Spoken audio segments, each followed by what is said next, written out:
Hello students! Today we are going to be looking at multiplying algebraic expressions and dividing algebraic expressions. So this is lesson 4 and it is the final lesson in this unit. So let's go back to a few things that we have covered in this unit. One thing that we talked about were exponents. Now something that's very important when we're talking about exponents is what is in yellow. When we add or combine terms, which is what we did in our last lesson, we need to remember that the exponents never change. Remember, our variables stay the same.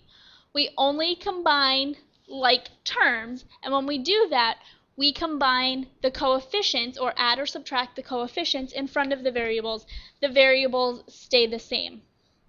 So let's look at examples 1, 2, and 3 just to review that concept very quickly.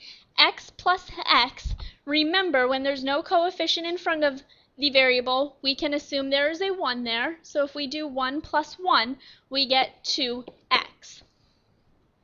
3n plus 5n, those terms are like. 3 plus 5 gives us 8, and our variable does not change. Example 3, 9b cubed minus 15b cubed. If we look at the coefficients, 9 and negative 15, and combine them, we get negative 6, and the b cubed stays the same. So that's what we do when we are combining like terms, when we're adding or subtracting things together. In green, this is going to be what is new for the lesson. And this is very common as far as errors are concerned in Algebra 1. In the green box, it tells you that exponents do change when we multiply the same variable together. And we also do not need like terms to multiply. So our exponents change when we multiply the same variable together.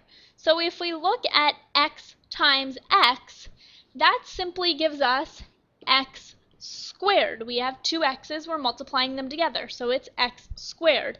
Same rules apply as we covered in our exponents lesson a few lessons ago.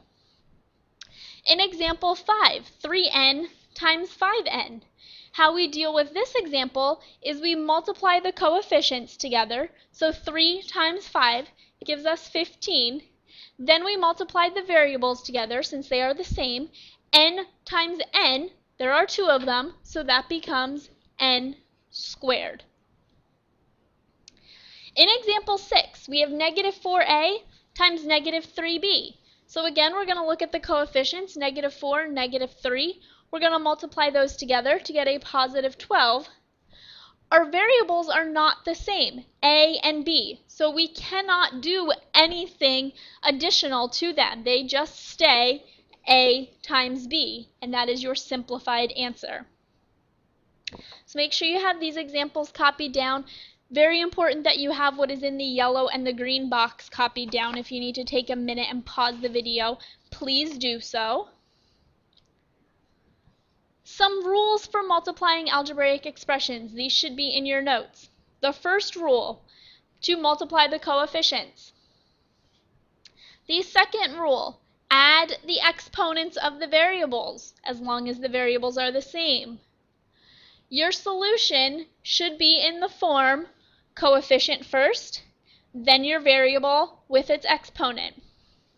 We like to try to keep the variables in alphabetical order, so if you have an x, y, and a z in your final simplified answer, you want them to be in alphabetical order. You don't want them all jumbled in a mess.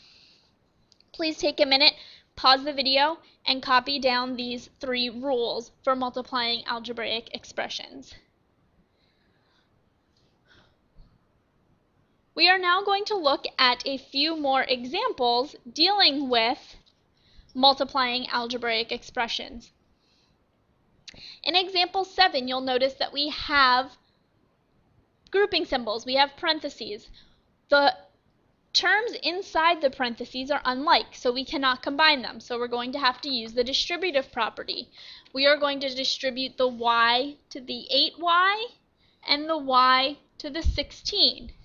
When we do that, y times 8y is going to give us 8y squared, because we have two y's now, so y squared, plus y times 16 is just simply 16y. That is our final answer, since those terms are unlike. I'm going to let you try example 8 on your own. Please pause the video, try that one on your own, copy it down, bring it into your teacher to have your teacher check it to make sure you are understanding the concept. We will look at example 9 together.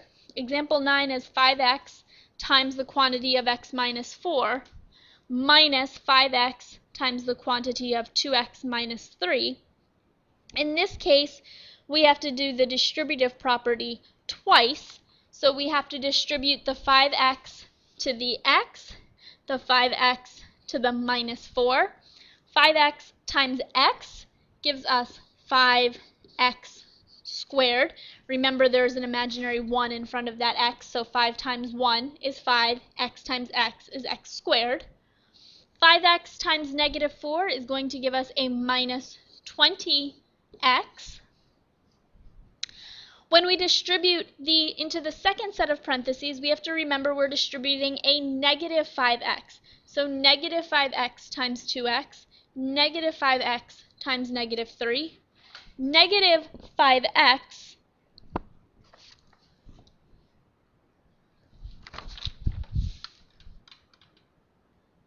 times 2x, negative 5 times 2 is negative 10, x times x is x squared. Negative 5x times negative 3, negative 5 times negative 3 is a positive 15x. Now we need to simplify this algebraic expression by combining our like terms. So remember, I like to underline my like terms. 5x squared, the term that is like, is negative 10x squared.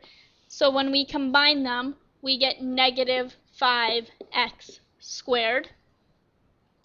Negative 20x and a positive 15x, I'll put boxes around those two. When I combine those, I also get a negative 5 for my coefficient, and the variable stays the same, x. I'm going to leave you try example 10 on your own. Please pause the video, bring it into your teacher to have it checked. 5x times 2x minus 6.